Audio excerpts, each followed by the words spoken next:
कोई नियम नहीं होता। भागवत के बहुत सारे नियम होते, राम कथा का कोई नियम। तो पहली बात, राम कृष्ण दो एक है, अंतर नहीं निमेष। एक की नहीं गंभीर और एक की चपल, कोई अंतर नहीं है, दोनों एक है। अब जब दोनों में अंतर नहीं है, महाराज नियम में अंतर क्यों?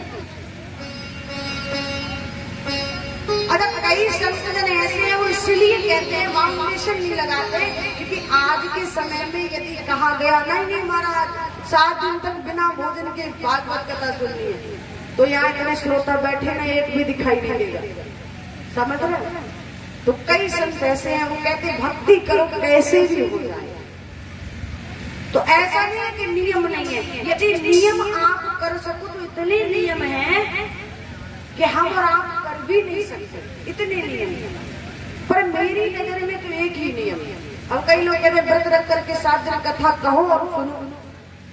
अब महाराज कथा में बैठे और मन है महाराज रसगुल्ला का, तो कथा में मन लगने वाला, और कथा तभी समझ में आएगी जब एकाग्रचित होकर के एकाग्रचित भाव से कथा को श्रवण किया जाएगा। तो मेरी तरफ से तो मेरा ऐसा मानना है कि 10 बार खाओ, गाजर का हलवा, बादाम का हलवा, आलू का, जो भी आप खा सको, 10 बार भोजन करो। लेकिन नियम एक ही है, शर्त एक ही है, चाहे बेड पर सो, चाहे चारपाई पर, चाहे जमीन पर शर्त एक है कि 7 दिन का संकल्प हुआ है भगवत कथा का। और कथा यदि यहाँ 8 बजे प्रारंभ होती है, तो आप लोग 7:30 बजे आ जाओ। बस एक यही नियम है, क्योंकि ये मानकर ये नहीं केवल जाएंगे मैटी बिछी मिलेंगे, बैठ जाएंगे, हमारा प्रसाद लेंगे, कथा सुनेंगे, चले आएंगे।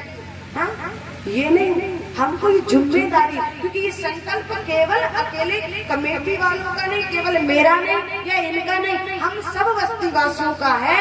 हमने 7 दिन का संकल्प लिया है, और इस संकल्प को हम 7 दिन सब लोग मिलकर ही निभाएंगे, सब लोग मिलकर पूर्ण करेंगे, तो ये सहज पूर्ण हो जाएगा।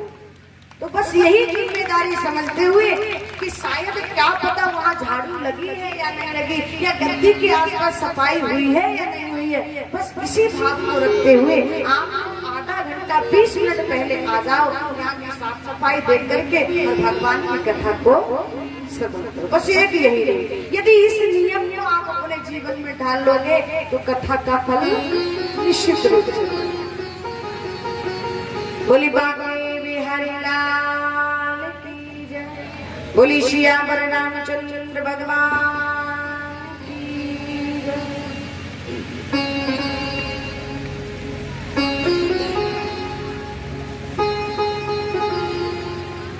बताया भागवत जी में भगवान के स्वरूपों का वर्णन किया कि प्रभु देखने में कैसे, कि सच्चिदानंद रूपा विश्वोत्पत्त्यादि हेतवे तापत्रय विनाशाय श्री कृष्णाय वयं नमः, श्री कृष्णाय वयं नमः। ऐसा वर्णन आता है, यदि भागवत जी के आधे श्लोक का भी, आधे पूरे का नहीं, यदि आधे श्लोक का भी पाठ जो मनुष्य प्रत्येक दिन करता है, प्रत्येक दिन, तो उसको 101 यज्ञ कराने का पुण्य प्राप्त होगा।